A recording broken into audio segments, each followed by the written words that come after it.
இதை ஒரு நிமிஷம் பாருங்களேன்.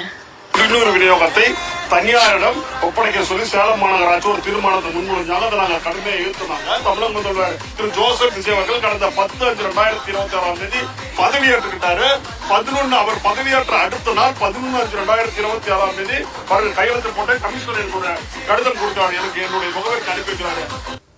அதாவது பதவி ஏற்றதே 10ஆம் தேதிக்கு தான். நம்ம எல்லாரும் இங்க கிடந்து தவிச்சு போங்க எம்எல்ஏ எல்லாம் போங்க போங்க போய் பதவி ஏற்க சொல்லுங்க, ஆதரவு கொடுங்கன்னு சொல்லி அந்த பிரச்சனையில இருந்தா அவர் ஒண்ணுமே பேசவே இல்லைன்னு நினைச்சுக்கிட்டு இருந்தா கமுக்கமா இந்த ஆர்டர், அதாவது என்ன ஆர்டரு, குடிநீரை அரசாங்கத்துக்கிட்ட இருந்து தனியாருக்கு கொடுத்த ஆர்டர். இங்க நம்ம கிடந்து எல்லாரும் தவிச்சு கர்நாடகா கூட சண்டை போட்டுக்கிட்டு இருக்கோம். அணை கட்டாதீங்க, எங்களுக்கு தண்ணி வேணும், இப்படி எங்களை வயிற்றுல அடிக்காதீங்க அப்படின்னு சொல்லி காங்கிரஸ் ஆள்ற கர்நாடகா கூட சண்டை போட்டுட்டு இருக்கோம்.